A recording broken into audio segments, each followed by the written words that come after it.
Zoom.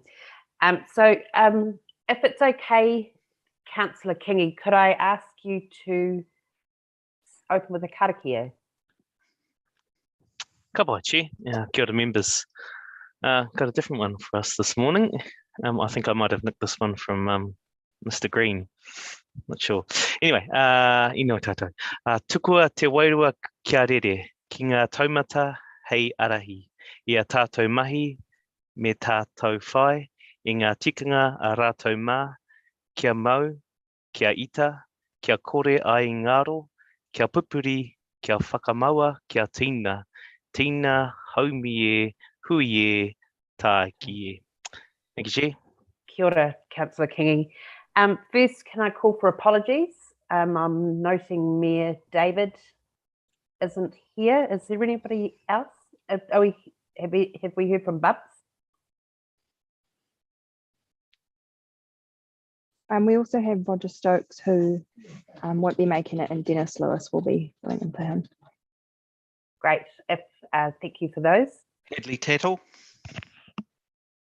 Thank you. Any others? We'll just put Bubs down for lateness at this stage, but if not, Nicole, if we can just record him as an apology. Can I have a mover and a seconder for those, please? Thank you, Councillor Kingi, and I'll second those. Next, move on to conflicts of interest. Any conflicts of interest? There being none, we'll move on to the confirmation of minutes from August 2021, which seems like a lifetime ago. Are there any queries or amendments to those? There being none, could I have a mover and a seconder for those, please? Thank you, Kirsty and Clint. All those in favour? Against? Carried. We'll move on to item 4.1, and I'll hand that over to you, Ian. Thank you. Have you got the PowerPoint there, Libby? Sure have. It won't be a second, Ian. Thank you.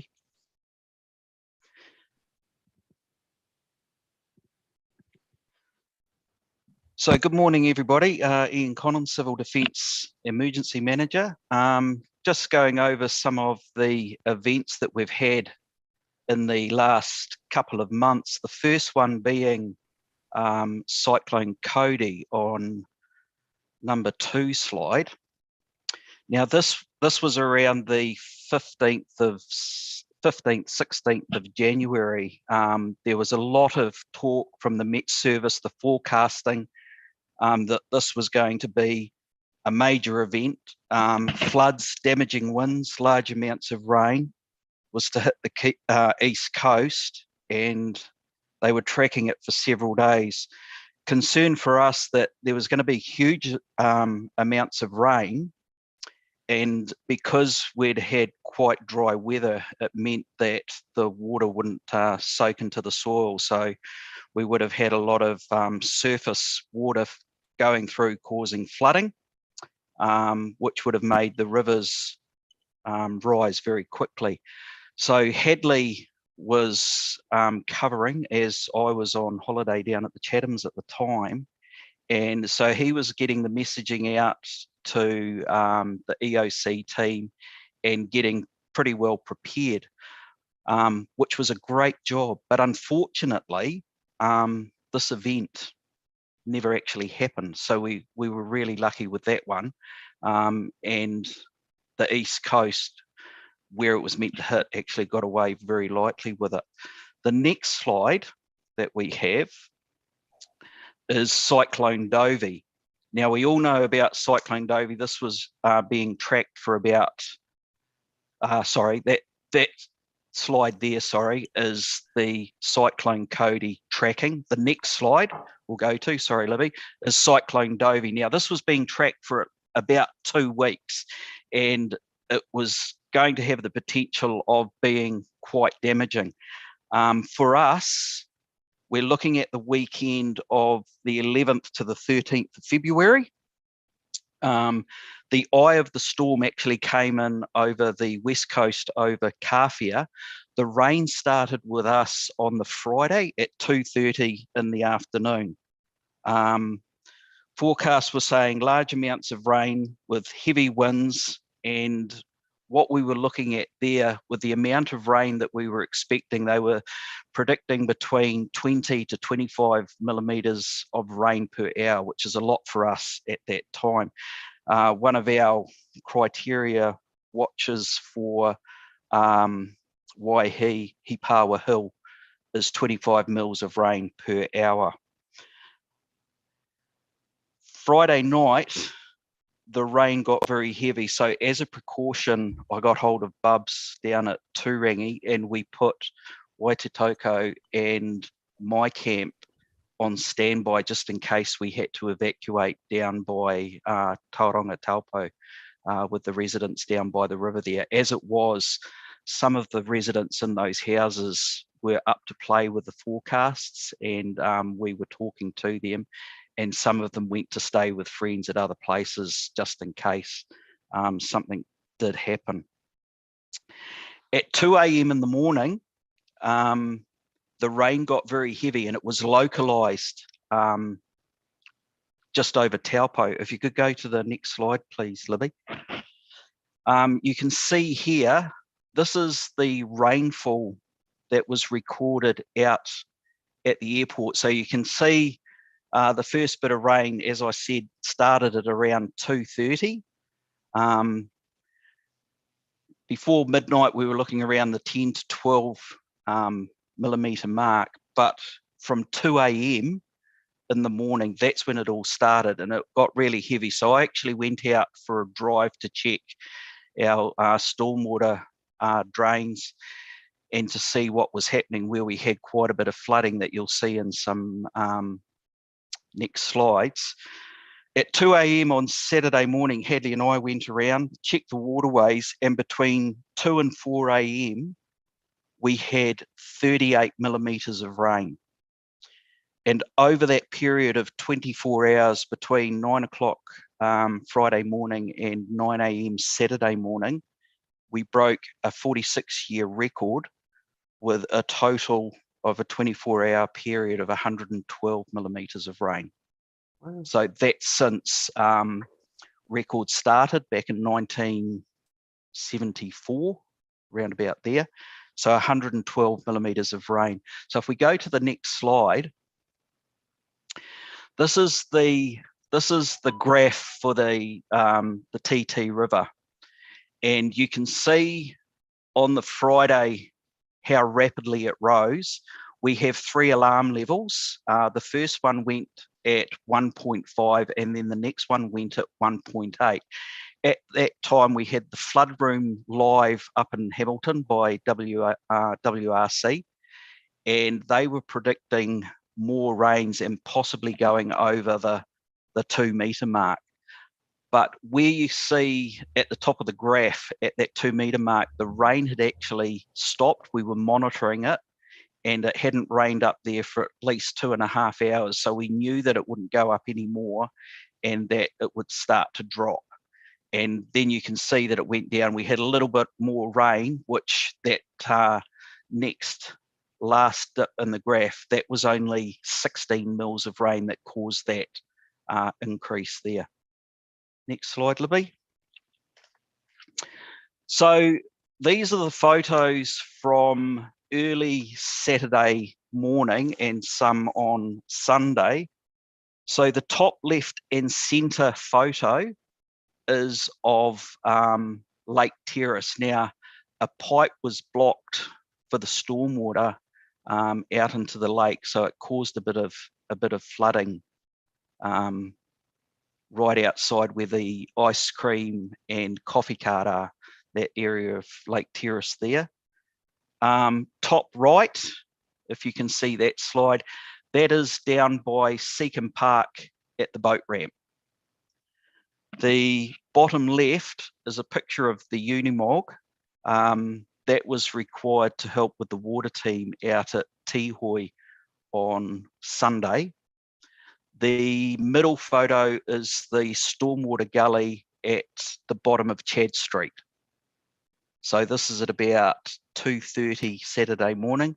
And the last photo is of the water intake at Tihoi that was blocked. So we were required with the Unimog on Sunday to go out in the Unimog because the fords that needed crossing were too deep for the utes, for the water guys. So we ended up taking the Unimog out, and just to put into what the height of that water was, you can see the wheels on the Unimog, and the water was to the height of the top of the wheels. So we managed to clear that, and within 45 minutes of clearing, Tihoi had their water supply back on. Next slide, please. So other things that have been happening, just as an update for you so that you're aware of what's going on. The duty notification matrix, the after hours number now have a number that they can ring without having to get hold of either myself or Hadley's cell phone. They ring that number, and that goes to the CD manager who's on duty that week. So after hours, just ring that number and they'll get that person on call. And also we have a roster for our controllers for each week, so that people know what controller is on duty that week.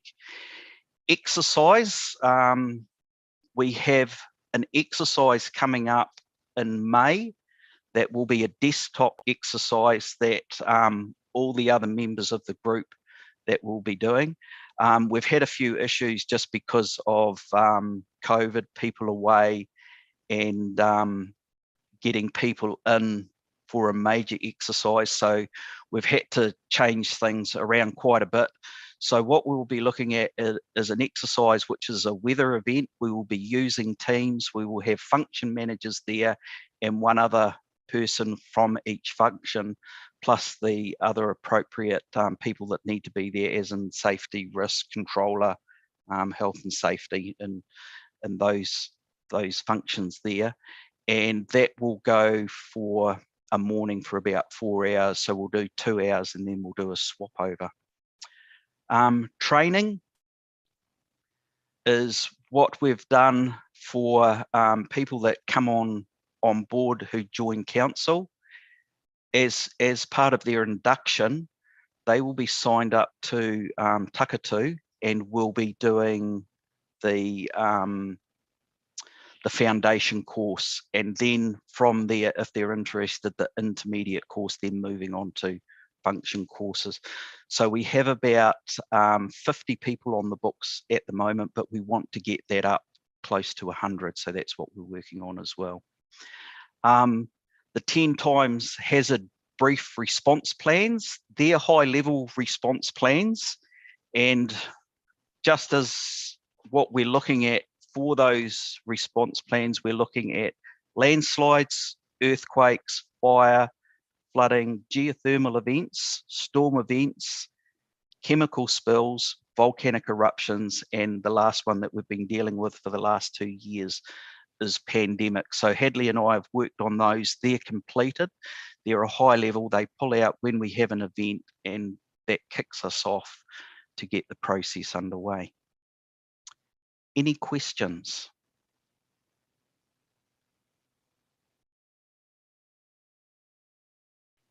Thank you, Madam Chair. Thank you, Ian. Oh, great. Just go back to, so there were no questions there for Ian?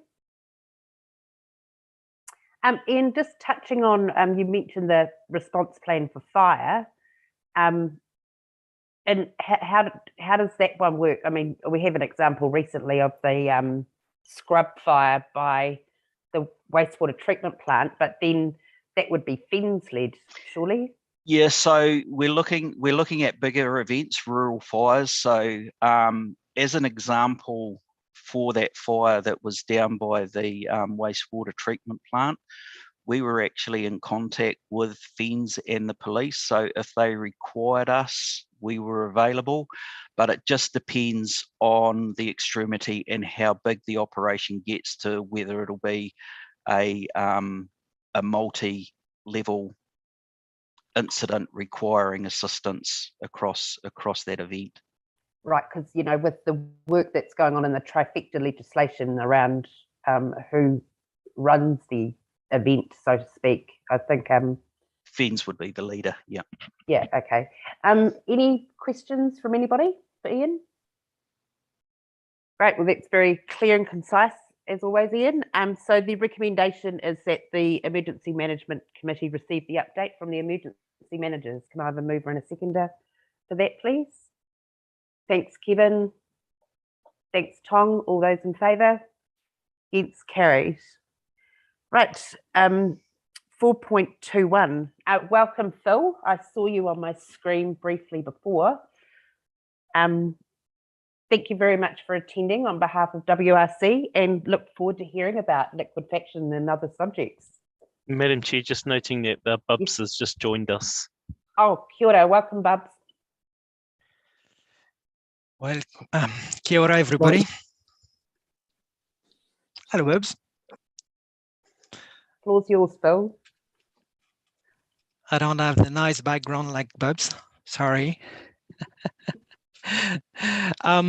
Yeah, thank you very much. Thank you for the invite.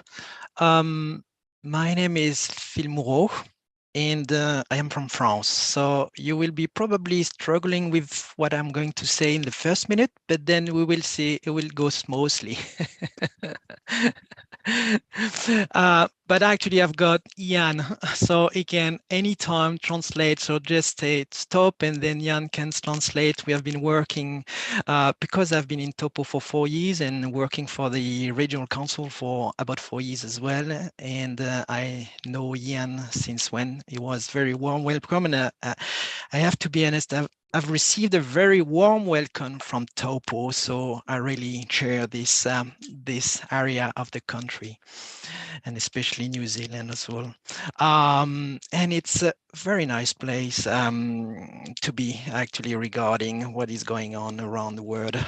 So I would like to speak about something very more interested in, and probably I would like to share with you some slides. So I'm gonna share my screen now.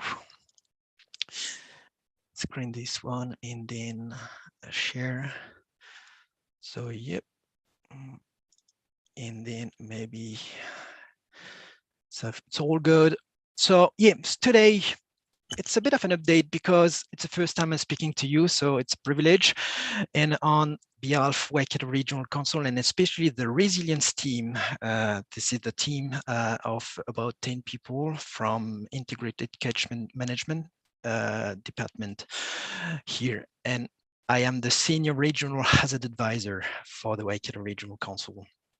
So my task is as looking at regional hazards. That's why I'm working very close to emergency management, especially Ian and Adley in Taupo, but also for other districts in the Waikato. And today it's a bit of an update, so would like to share with you some of the work we have been doing, especially regarding liquefaction.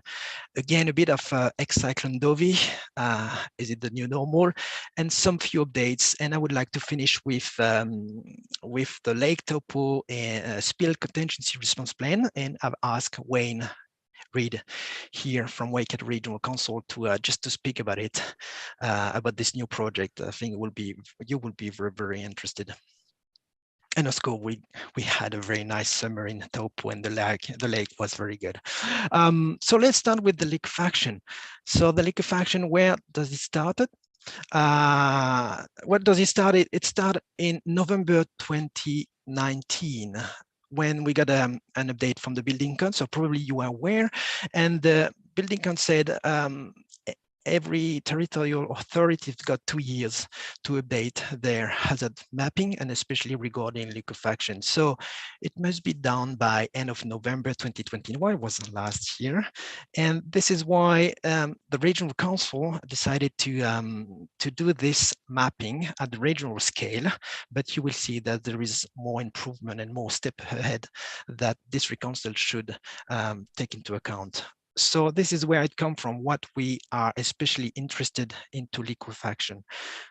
Since when? Since I would say 2021, the government's acknowledged that there is not much information on the website, and they provide with a lot of information at the last minute. But it was to give us a clear understanding what we should expect about liquefaction. Just a bit of technical liquefaction. We need 3 components to get liquefaction. We need, of course, a weak soil that is susceptible to liquefy, but we need water and we need a shaking, an earthquake shaking. If we don't have one of these 3 elements, we don't have liquefaction. So even if we have a weak soil, but no water or no shaking, there is no liquefaction. And in 2017, MB have published with the work of several consultants and researchers a guide to help us I would say, how to manage liquefaction. And in this guide, they provide good guidance on how to manage risk from liquefaction, and they provide the good recipe of how to map the liquefaction risk. And what we can see, it's a well described. I just want to give you 5 key messages. The first one, there is 4 stages of mapping, what we call the level A, level B, level C, level D, so 4 stages. This is important to keep the vocabulary, because this is what we are going to use more often in the future when we are saying, okay, have you got your liquefaction mapping ready? Yeah, is it a level A, a level B, or a level C, a level D? So what we have done so far for the regional scale, it's a level A, means that it's only based on the assessment is only based on the information we have for the moment. So that means the geological maps, the groundwater information that we have from our monitoring system, the earthquake and all the seismic modeling that we have for the moment. So with this information, we have assessed the risk, and this is a level A, and there is a lot of gap, of course, because we don't have all the information to cover with high accuracy the liquefaction risk. And this is where we go to level B, C, D for a more specific assessment. And you will see that you can provide with more field investigation, for instance, so we can get more information about how weak the soil is and how deep the groundwater is as well. In this assessment, there is a scale of what I have highlighted in red. We have 3 categories that we are using often for the level A, which are undetermined, unlikely, and possible. So unlikely and possible, of course, that means there is something could happen or not happen. And undetermined, it's when the area where we don't have enough information to be sure that we can put a classification on it. And then when we have more information, that means at a level B, C, D stage, we can provide with a more precise classification with the very low to the high. So just to give you with this very complex slide, but what we have to see here, that we have to start on the top, which is a level A. And the level A, it's a profile of the Earth. And then we can see that when we don't have much information, this assessment is only based on surface information. So this geological map, and then a bit of understanding on the water depth if we have the information. And then when we go further down, so level 2, level B, C, D, this is where we are going to do more field investigation, which means more geotechnical field assessment, when we typically do a hole in the ground, and we can really see what type of soil we have, and we can do some further testing on it. And then you can see that the differences between level C and D, it's only based on the spatial density. So more drill, more hole we have in the ground, that we can more understand exactly and more specify how the risk is regarding liquefaction. But the main purpose is why we really have to understand for the level A assessment is only based on, if we don't have enough information, we will put it into undetermined. But if we have enough, we have to focus on the unlikely, not the possible, but the unlikely, where we could be probably sure that liquefaction is not possible. So let's look at the map, because actually the regional map, this is the level A, is published online on the Waikato Regional Hazards Portal, which is publicly available. It's a bit hard to find, actually. If you can see my mouse here, we have to go to the tab Earthquake and Landslide, and this is where we can find information related to earthquake, landslide, and liquefaction here. This is the code color green and yellow, which means green is unlikely, yellow possible, and all the gray area are undetermined, that we don't know, we don't have enough information to provide with a class. So of course you can zoom in. Up, sorry, it's only a screenshot. I was going to zoom in, but it doesn't work. So if you zoom in with your mouse, you can have a closer look to where you live, and you can even use some of the tool here to exactly put your address here. But at some stage, this map will not be accurate enough at a property level scale. This is where at some stage, when you zoom in too close to your property, this liquefaction layer will disappear. And this is where the level B, C, D information, if it's present on the area, will take the place. So where to from here? Actually, this level A for the region is online, published online, and it will first help all building authority to manage the good ground. But the next step is actually ongoing. It's about doing a level B assessment. So we, Waikato Regional Council, have worked with Collab, which is ex-Waikato LAS, if you know, local authority services.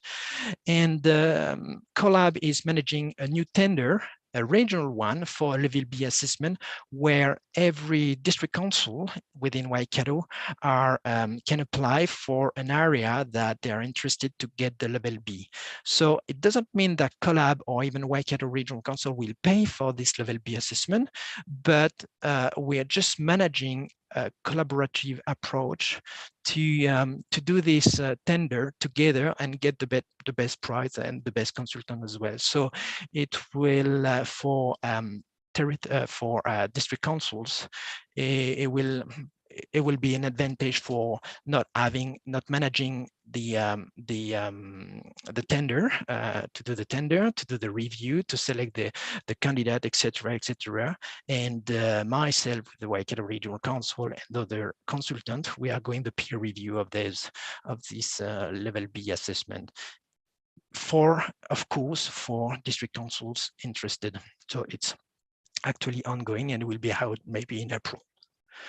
So the second, probably I'm too long, so the second one is just very quick with some pictures of Cyclone Dovey, and not going to give you the same, what already Jan told you was very explicit. So we got Dovey, so it's not Cody, because Cody missed New Zealand, and we are lucky that he missed, but Dovey didn't miss so much because he arrived by the west sides, and then some of the south of the North Island and north of the South Island have been quite affected by heavy rain. This is very nice animation from NIWA showing all the area. So what we can see from the Waikato region, we're not very much affected, only the south, and especially Taupo, as Jan mentioned before. And on the west of the Waikato region, it was especially this area that I'm going to show you at the moment. This area, what we call the Taupō District, and I just want to share with you a bit of the result, a bit of the impact of the cyclone. So it is not Taupo, but you will see what I want to share with you, and especially this catchment here, Marokopa, we probably have seen in the news that has been quite badly flooded. So look at some photo of the events because today with the social media, we got very good reporting of people that publishing some very good photos and comment. So for us, it's very nice to see how the impact of the Cyclone Dovey was and how the magnitude of and the severity of such event. So just to show you the estuary of Marokopa with the village during, so it was Saturday 12. This is from the stuff. Here, all the valley of Marokopa was totally on the 12th as well. Just to show you a few photos. So this is on the 12th as well. So showing all so Marokopa River was totally flooded out, and all the water was going into the paddock nearby and filling all the valley. And this is I've done a bit of a survey on Tuesday 15, so 3 days after the event, and it was quickly dry. As we can see, the Marokopa River that we can see in the background, this is Marokopa village, and is getting back to the riverbed, and all the paddocks getting, because of the very good weather after the event, the sun, as we can see on this video, sun shining and drying the paddocks very quickly. Here, just to show the magnitude of the event, this is Marokopa Falls, a bit of tourist extension here for this presentation. So a very nice place for a picnic. But when it's going from, this is from Saturday 12, from the Waikato Regional Council operational team, was get to see how bad it was, and we can acknowledge as well some landslides, some slips just below the lockout, and the falls running very full. A lot of slips here in the area, and a few, and some of them was was only surface erosion, was only surface, but some of them was really big and totally destroyed some part of the roads in several areas in the region. As we can see, many slips again, this one here, and just probably 200 meters away, another one here. So a lot of work for Waitomo district to clean up all the district road as well. They've been doing a very great job. And this is what we can see when you're going to be hit by such a bad event like this. Just to show you a few pictures as well that you can probably see if such event could happen in Taupō District as well. So a lot of slips on the road, a lot of material and to clean up. But how big was the event? And this, after the event, we can do a bit of calculation. How big was the river? How much water we get from the rainfall? And it shows that it was a very quick event. 6-hour rainfall, we reach a 1 in 100 years event. This is very big. But if we are going to see on the 24-hour rainfall accumulation, it was not so big. So it happened very quickly. This is what we call not a flood, but a flash flood. This is very typical of storm. It happened very quick and then go away very quick as well, but with creating a lot of damages. So what I'm telling you all this, and why I'm really happy that Ian as well have done a lot of reporting on the Taupo region as well. If we really need that information, we really need that information for getting prepared for the next one, because as you know, climate change will increase our temperature, and that means the amount of moisture in the air. That means a lot of more rain. We are expecting to get, if you have seen the latest IPCC report, at 1 degree increase, we are going to get 7% more rainfall. Every degree is more, so 7% of rainfall more. That means we are going to see more often the 1 in 100 years event, even for very short duration. So what we need is reporting, getting as much as information as we can for this event to calibrate and restage the magnitude of such event. Because when we are going to use it for the future, we probably are not going to see the same magnitude of a 1 in 100 years. It was 5 years ago, and in 1 in 100 years, it was just happened with the ex-cyclone Dovey here. So it's that information are very crucial, and this is why I'm going to write a report for the region, and I'm collecting a lot of information for getting this number into right. So just a few very quick update on the regions team. The first is I've seen you before the whakaaro hazard portal, and also there is another source of information which is the environmental data hub. So this is the Whakaaro Regional Council hazard portal. You can verify quickly. I spoke about the liquefaction, but you can find other source of hazard information. We're trying to collect all district information as well. So we probably duplicating information from the Taupō District Council information, but this is at least a place where you can find all information, hazard information for the Whakaaro region. The environmental data hub as well. I can see that Ian as well is using the hub for getting latest information, especially regarding rainfall and river flow and river level. So you can just click on the icon here and get the latest plot of the rainfall, or you can even look at the latest year or the latest month and have a bit of a comparison how big was the event. Here we can see this was the peak, the big peak in February was Dovey on the west side of Taupo Lake. And last time was a heavy rain was in probably August, the other peak here in the middle of the plot. And yes, I think this is all information. The other information from our team as well, Cliff and Derek, they are environmental,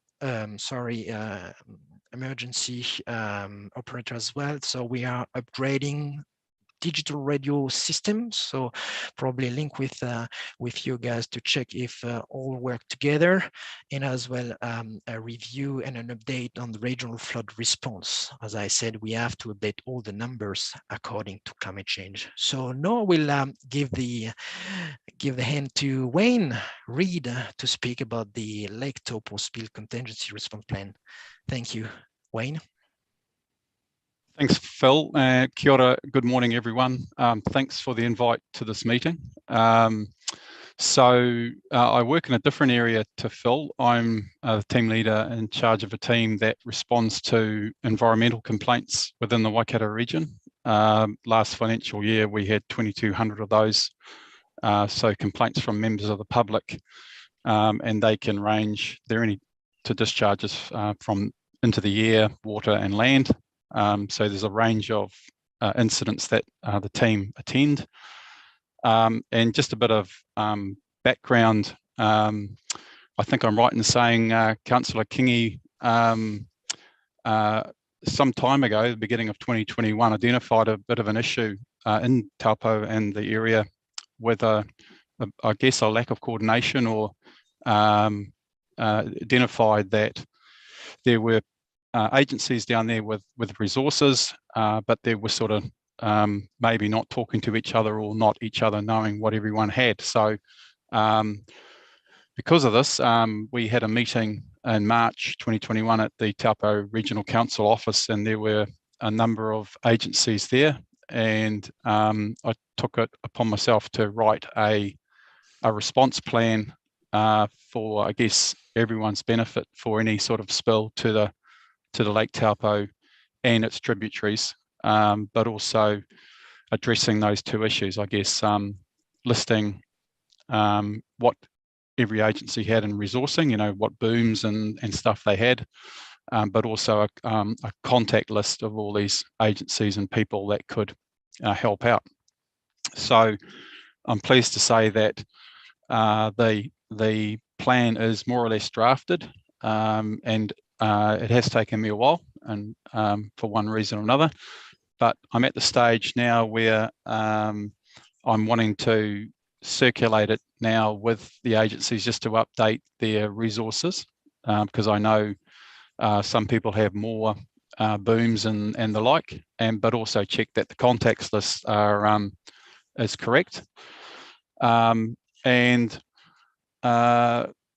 we've done that, I'm wanting to circulate the plan and get some feedback from everyone and make sure they're happy with any suggestions they want to make. There's also then the need to get some training out in the likes of the booms and how they're deployed, and so which is where another part of regional council will help me out, which is the likes of Cliff Gibson and Derek Hartley can provide that training. We're also then finally going to look at doing a desktop exercise down there, and going through the motions of, hey, this is what's happened, how we're going to respond. So I know that's very quick, but does anybody have any questions or any comments? Well, probably just a comment from me, Madam Chair. Thanks for that update, Wayne. And thank you for taking on that broader responsibility of sort of bringing us all together. I think we discussed early on that it was really about activating I guess our communities and our partners, because there's a lot of capability out there. It's just that broader coordination around what everybody's up to. So I think the development of this plan actually goes further than just the spills. It sort of goes to the heart of how we all work together with everything. So yeah, just want to acknowledge your work there, Wayne. Thank you. Thank you, Councillor. Thank you. Yeah, thanks for that, Tong. I think we can all agree that it's one of those simple things that everyone just presumes someone else has in hand, and to actually be able to, when you look at the 4 R's, it's just a perfect example of why they're in place for sure. Are there any other questions or queries for Phil or Wayne? Yes, Bubs. Just a question for Phil. Phil, with in regards to liquefaction, I suppose with the district being predominantly pumice soils in that around the district, does that make the district more or less vulnerable to liquefaction, I suppose is my question. Yeah, thank you, Bob. That's a very good point, actually. I will not get into the technical, but you're right. I mean, the thing what I learn as well, because I don't have any pumice in France, so it's quite new for me as a geologist to really understand the behavior and characteristic of pumice. But I know that all pumice are not really the same. So some pumice can behave as very liquefied, and some of them not, because they are consolidated. As much as I know, they have created around Taupo a lot of gully system because of the pumice. So I mean, like water channeling into the pumice can really find a way to erode and create hole, tomo that we call here, and weaken the pumice for liquefaction. So if you got the pumice and you got a very high water table, which probably just below your feet, like maybe 1-2 meters deep, yes, you are going to be in trouble. Whatever, the pumice sometimes could be no liquefied, but there is different aspect of it. But I would say, as a caution, would say if you got high water table and pumice, yeah. But around Taupo, we got lucky to get the water table quite deep. At the Topo city center, don't speak for Turangi, I don't really know much, and it's going very shallow near the river. So maybe Turangi, near the Turangi river, we probably get a shallow water with the pumice, so could create some area susceptible to liquefy. So yes, it's a weak material, but sometimes it could react very good to shaking and sometimes not. Cool. And just a comment that your English is far better than my French. So. Cool. Awesome. Thanks, Phil. Thanks for that, Bubs. I don't know if this is a question perhaps for Julie, or maybe, I'm not sure, Libby, around, we had a workshop on our district plan where we had an updated fault line map. Does does that also, do we layer this sort of stuff on top of that in our district plan, or is it already in there with that fault line map, if you get what I mean? I just wonder if we're using all the information that we can in the best way. Sorry, it's a bit garbled.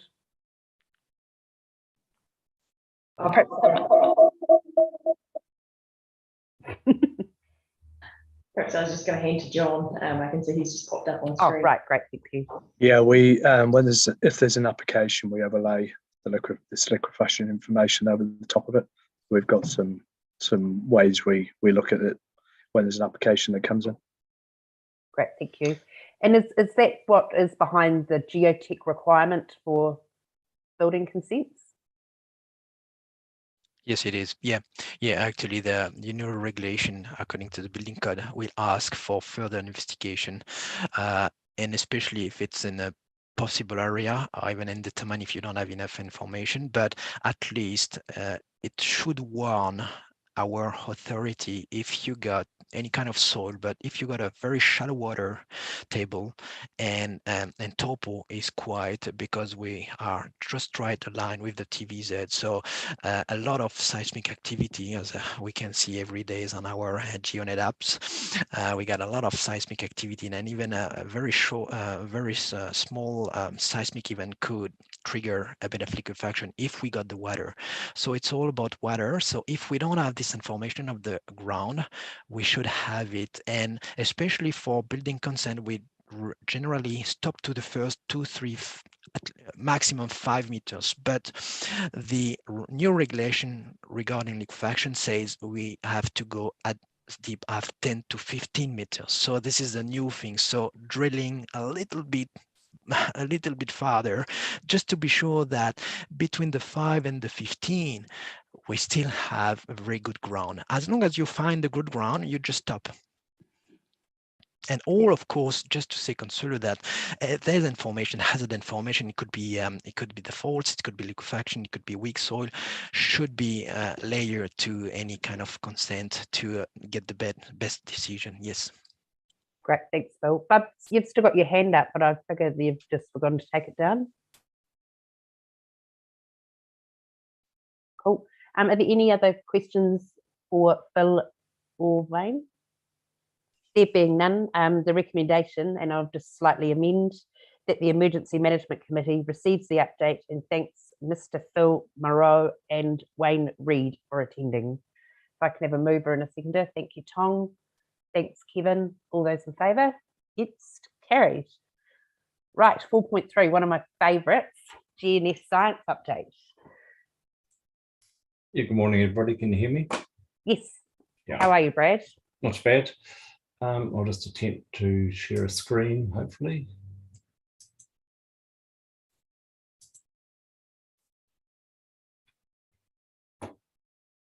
Is that working? Yep. Is it in display mode? It's not in presentation mode, no. Not. Oh, what about now? Not same.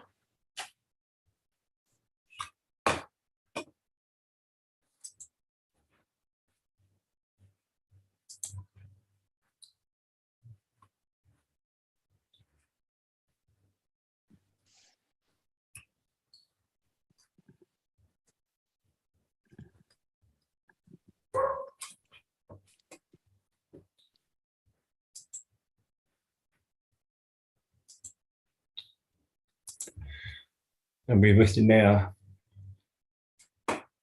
Fantastic. Okay. Thanks, Phil. Yeah, good morning, everybody. So this is an update. It's sort of more of an education moment. Oh my God. Is it? Well, I'm not able to advance the slides.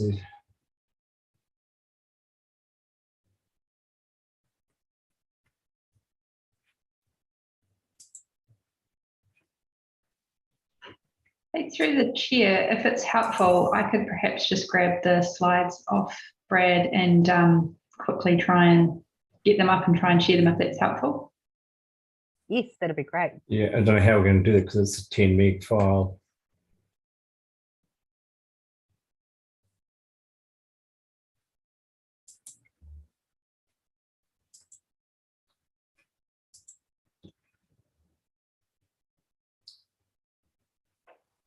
Can I do it this way? Just you just seeing the slides. Does that work for you?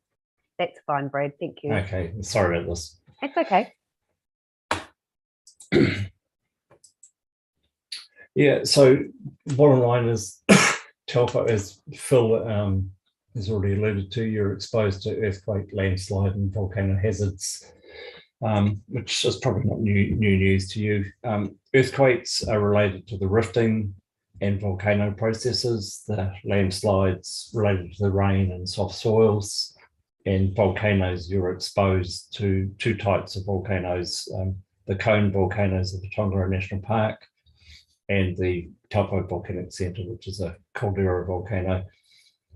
So the geological model of the rift, the red arrows reflect the stretching, and this area in the centre is subsiding. So from Matata, Whakatane, through the South Rotorua area, Nakuru, Waikiri Valley, the Horahora Pyral Range, and coming to Taupo with the Kaingaroa, the Happy Bluffs. So you have this pulling apart and subsiding about a centimetre a year. The result of that is you have lots of fracturing, and people have talked about the active fault maps. So these are the faults on your patch. Some of the most highly faulted part of New Zealand you can be very proud of. So you have a lot of faulting, through the centre of the rift. We collect a lot of data from GPS sites. Each of the blue triangles represents a GPS that's monitoring the deformation that's occurring. This slide is really just to demonstrate that a whole lot of data has been collected, and primarily what it is showing is subsidence into the rift and extension across the rift. So in summary, you live with a moderate to high chance of a damaging earthquake from one of those red lines, and there's a lower, but it's not a zero chance of a damaging earthquake from a red line that we haven't discovered yet. We all know about the perils and hazards associated with earthquakes, the rupturing, liquefaction, the shaking, the landslides, the disruption, occasionally the loss of life, and then the economic and topographic impacts. So what's been happening on your patch? The slide is now out of date, although I did update it this morning, but there's an earthquake sequence ongoing at Rotakawa while we're talking. So the 119 is advancing. So in the last month, just 119 earthquakes, which is about the typical number, around 100 a month is kind of, or just over. Primarily, the Wairaki and Rotakawa geothermal systems, a few earthquakes in the Taupo volcano, and then a lot of earthquakes around to the west and south of Mount Ruapehu. The slide on the right is showing 12 months of data, and that shows again the same culprits. Starting at the top, we've got the active geothermal systems that have been exploited in Ngātamariki, Rotakawa,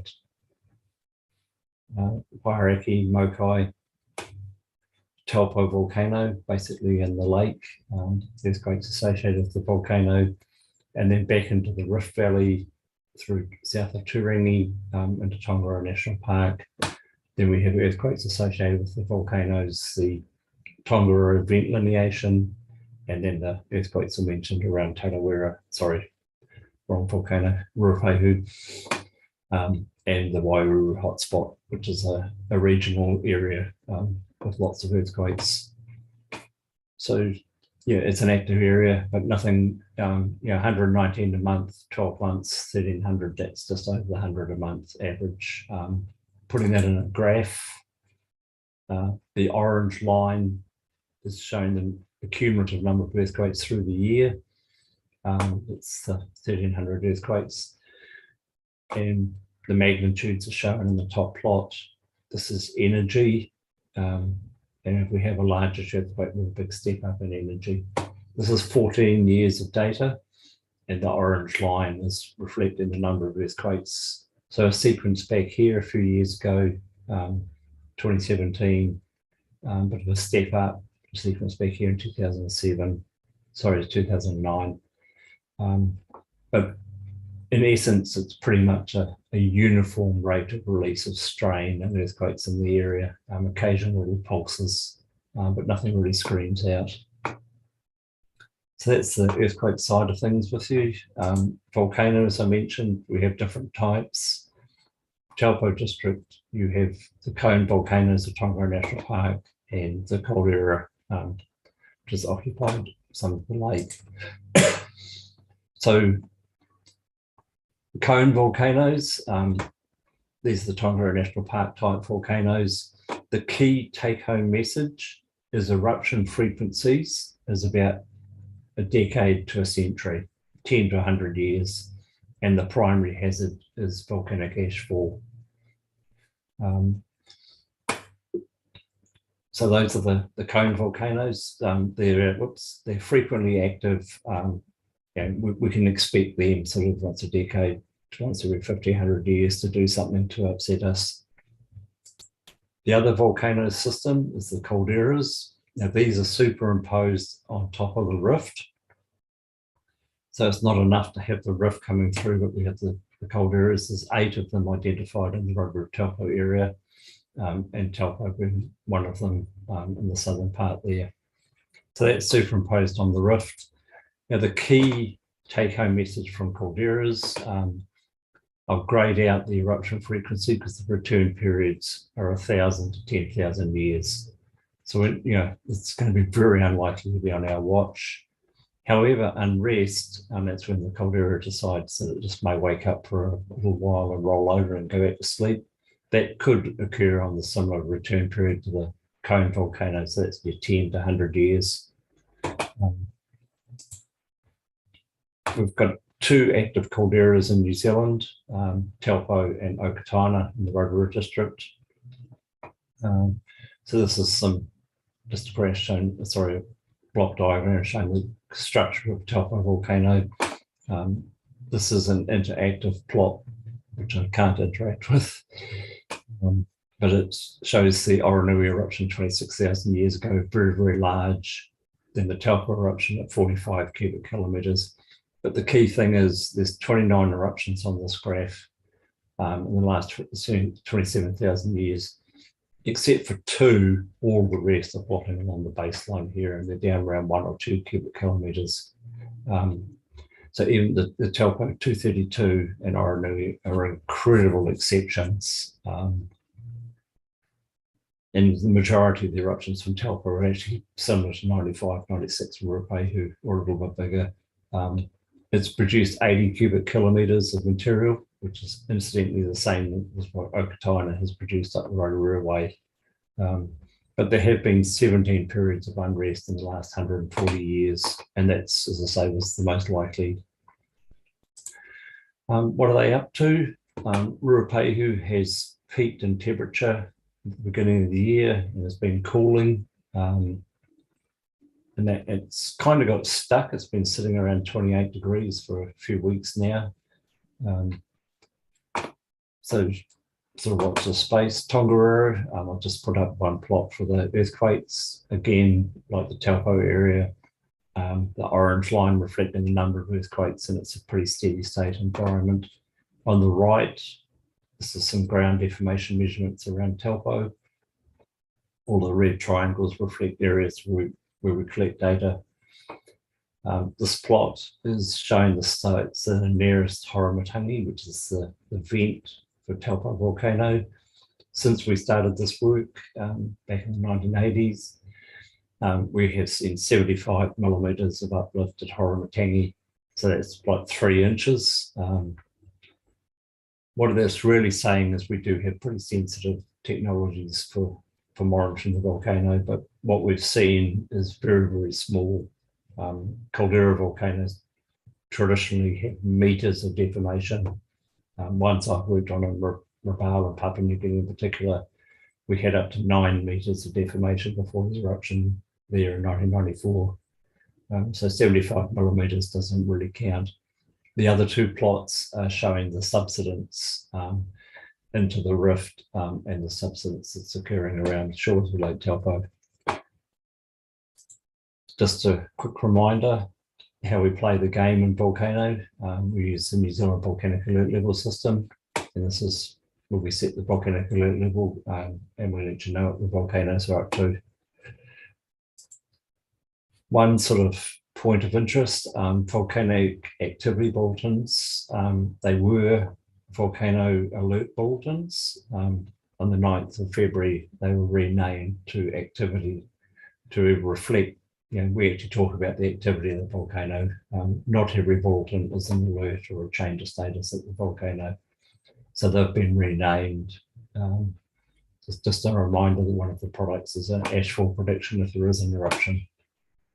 And that's it. So Right. The bottom line is very little is happening at the moment, except for the normal signals we see. Great, thank you, Brad. And I'm just touching wood as I say that. There be any questions on Brad's presentation or update? What are you getting away? Oh, yes, Phil. A very quick one. Thank you, Brad. Really love your presentation as well. I was thinking we can see really big changes into the weather due to climate change, of course, especially into temperature, rainfall, and drought as well. Do you think we can, probably it's an early observation on climate change impacted volcanoes activities, or probably anticipate any kind of changes we can see so far into the cycles of volcanic activities as well? It's a really good question. Probably the only signal that we see a lot of is the spring thaw of the snow at Tongariro volcano, where we get a flush of water into Tongariro. So water soaks down into the geothermal system, and the geothermal, you get a response between the geothermal system and the fresh load of water going into it. And that sometimes generates, higher steam fluxes, some volcanic earthquakes on that Tongariro vent lineation. If we're going to have less snow, we're probably going to see less of that. With warming, so there might be less water going, and so the geothermal system may be slightly drier. We do see, if you look in detail, like even Ruapahi's Crater Lake, we see upwards of 2 degrees during the day of solar heating into the Crater Lake. So if we have a really fine, a calmish day, we'll see the temperature increase with solar and decrease through the night. But the heat flow, like the heat flow into the Ruapahi Crater Lake at the moment is about 155 megawatts. So that's heat energy. So that's more than Wairaki geothermal system. That completely overrides the climate. So I think the short answer, or I gave a longer one, is we'll see some subtle things, but nothing that's going to create a change in hazardscape. Right. Thank you. Great, thank you. Any further questions from the committee members? There being none, that the Emergency Management Committee receives the update and thanks Ms. Brad Scott for attending. Can I have a mover and a seconder for that, please? Thanks, Clint. Kirsty. All those in favour? Against? Carried. Right. I can see we have Julian here. Julian, I can't see anyone else from the GMO, so I'll hand over to you for 4.4. Kia ora, Madam Chair, or in the international nature of our guest today, I'll say tēnā koutou katoa. I'll say bonjour to Phil. I'll say Shemai to myself because I'm Welsh, and hello to everybody else. So look, there's a couple of things just from a regional emergency management point of view that I'll that cut across and probably validate some of the or build on some of the stuff that's been talked about. So I'll start with Brad's update around the GNS that again I always find interesting as well. Thanks, Brad. Just to update you, you're probably aware anyway, but CPVAG, or the Central Plateau Volcanic Advisory Group, of which currently the Waikato Region Emergency Management Group are the chair, just taken over from Manawatu Wanganui. So there's talk. DOC at the moment have announced that they want to remove or they plan to remove their alerting tool called ER Laws. ER Laws is in high level terms is a Laha monitoring tool on Ruapehu or Mount Ruapehu. And DOC have worked with others, including GNS, to understand the risk for DOC and the maintenance of that piece of kit, and they've announced that they are going to be decommissioning that. And the risk for them, DOC generally, and us as a region is pretty low for Laha, but nonetheless there is some work going on with CPVAG looking at which agencies have or partners around that table have the biggest, if you want, skin it or most skin in the game, or the biggest risk if that tool is removed, or when that tool is removed, with a view to replacing it. So there are some conversations going on at the moment, but I just thought that was a segue in from what Brad was talking about there. So I'm happy to pause on that if anybody's got any questions on the ER Laws stuff. As I said, it's DOC are decommissioning, but there is some work going on with other agencies to look at replacing, and it is for Mount Ruapehu. Right, looks like you're good to go, Julian. Okay. I suppose it would be start off again on the trifecta. So the trifecta being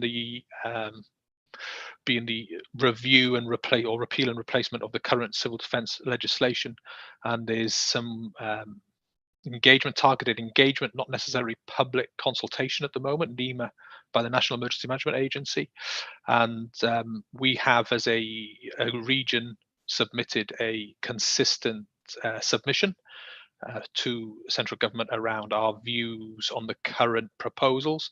The big one around that, and I think certainly from my meetings with other group managers around the country, is there seems to be a strong piece of feedback gone back to NEMA from across the country around retaining locally led, regionally coordinated and nationally enabled approach, rather than any aggregating and regionalization or nationalization approach. So what we as a group advocated for was more clarity, so not the status quo, but probably a step up from the status quo around more clarity around roles of the civil defence group and the roles of local authorities as individuals. So that seems to be a theme. I know the ministers asked for a meeting with mayors, chairs and chief executives of councils, or in the joint committee and KEG members from councils, and I believe there'll probably be some updates. I'm guessing will be provided to us. That's the signal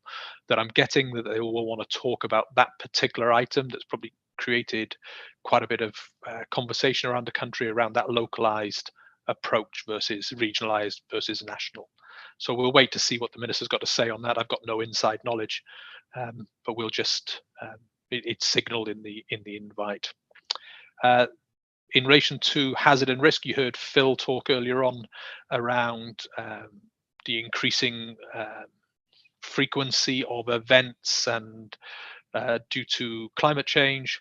And we are at the moment undertaking our group plan review. The first step in that group plan review, and that's for the whole region, of course, looks at our hazard and risk profile and reviewing what we believe are our biggest hazards and risks. Part of that risk assessment looks at not just the risk, but what we've got in place for mitigation. So we might have a high risk exposure, but if the mitigation is really very comprehensive, then the actual risk is lowered.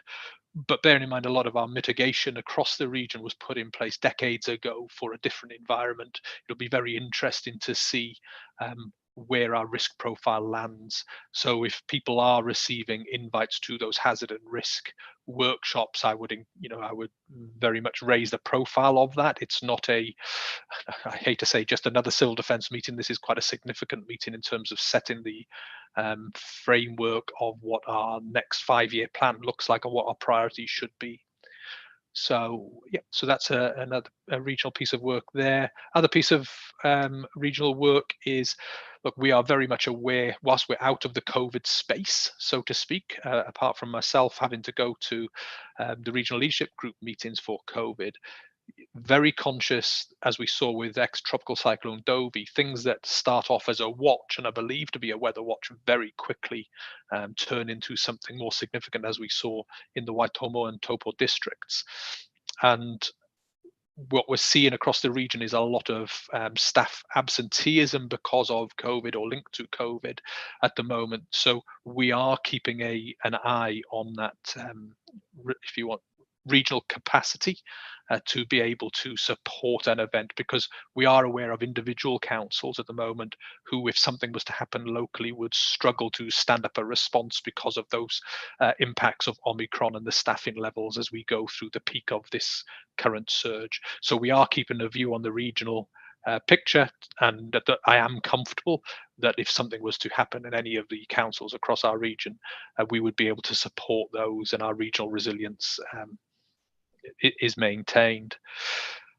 From a Taupo specific point of view, I've got a controller interview for you at the end of March. So there's another controller being put forward as part of the succession planning.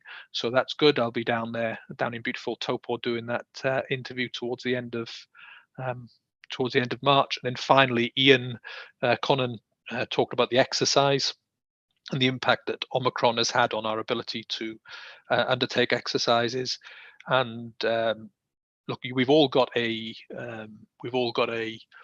non-financial reporting in relation to long-term plan outputs, which is test the efficacy of our training through an exercise for civil defence emergency management, and have an independent assessment around that. We're really comfortable as a group office and as part of the CDM professionals, that independent assessment could still take place. You'd still be able to meet that non-financial reporting target for your LTP, because there are other ways of, even in a remote setting for an exercise, there are ways of assessing that, such as filming the IMT or the incident management team meetings, or uploading the products from the intelligence meetings and having those independently assessed remotely. So it won't, or it shouldn't affect your LTP measures and the reporting on that. So that's my update, Madam Chair. Happy to take any questions or on what I've presented or what I haven't presented. Great, thanks, Julian. Any questions of Julian? Oh, we've got a very quiet bunch on this Monday morning, haven't we? Thanks for that, Julian. We have a recommendation, which I've slightly amended, that the Emergency Management Committee receives the update and thanks Julian Snowball for attending. Can I have a mover and a seconder on that, please? Thanks, Kevin. Thanks, Bubs. All those in favour? Against? Carried. Right, move on to the last agenda item, which is 4.5. You would have seen in past agendas that we've had different agenda items for a PIMS update, lifelines, controllers, etc. But being efficient, and thank you to Libby and Julie, we've wrapped this up into one so that we can just have a really collaborative discussion and receive updates. So I can see you, Mr. Ridd. So do you want to kick off with controllers update? Yeah, sure. I haven't got a great deal. I have a regular catch up with Ian and Hadley, who give me, the state of play at the time. We do that on a monthly basis, and obviously some involvement in the legislative change. That's it really at the moment. Just waiting for Andrew to pass his interview. Great, thank you. And for those who are wondering, Andrew Peckham is the person being interviewed for controller, just on the back of first name being mentioned there. I understand that Doug had internet connection issues, so we haven't seen him today. Nellie, PIMS update? you're on mute, sweetheart. Sorry.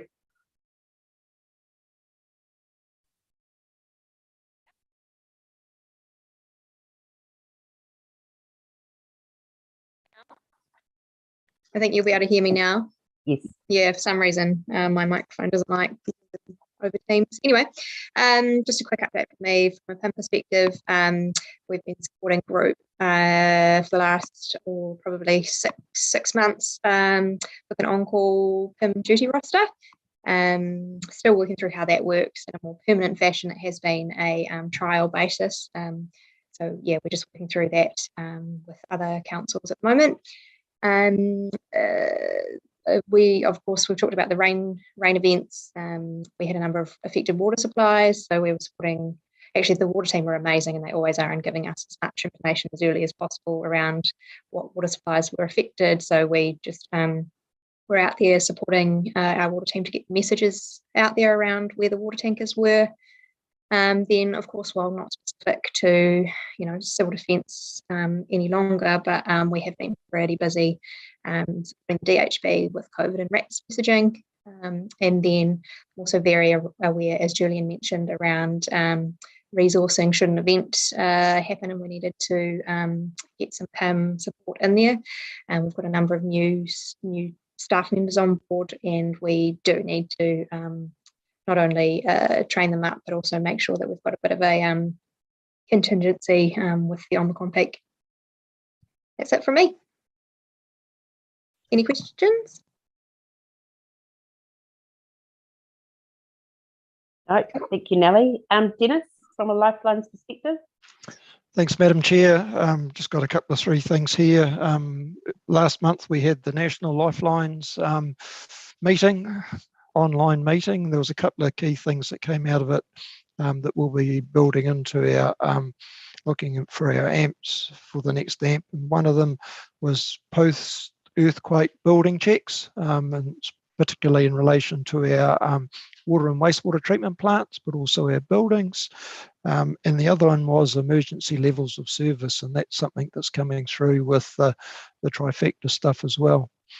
The other big thing regionally that Lifelines has been working on is our resilience project, where we are overlaying all of the key assets right across all utilities, and looking at risk depending on how many they serve on in the community, whether it's a national, local or regional, and overlaying that on the hazard plan that I think it was Phil showed you a screenshot of earlier.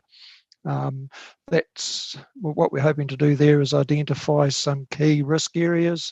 Certainly within the Taupō District, we've got a couple of areas there, Wairaki, where you've got some energy generation, some national supply lines, along with transport lines. I think Control Gates Bridge is another one we've identified, and then one down around Papatua as well.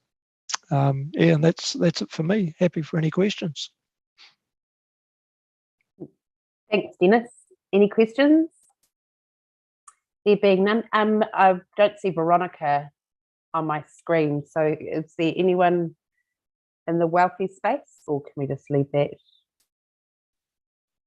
Just through the chair, not at this stage, unfortunately, but I can provide an update, just a belated update through if need be. So apologies from Veronica for not being able to make it on, unfortunately. Thank you. There being none, there's a recommendation here, and Nicole probably need to slightly amend this one as well, that the Emergency Management Committee receives the updates from the Emergency Management Function Leads. Does that sound right, Libby? Okay, can I have a mover and a seconder for that, please? Thanks, Tom.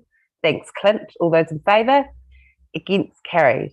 Thank you very much. And again, we've done well. It's 12:19. And Tom, could I ask you to close with a karakia, please? Kapai, Madam Chair. Thank you for that. Yep. Kia tau, kia tātou katoa, te ata whai o tātou ariki, aiu karaiti, me te aroha te atua, me te whiwhinga tahitanga, ki te wairua tapu, ake, amene. Amene. Thanks, everyone. Great. Thank you, everybody, for attending. And I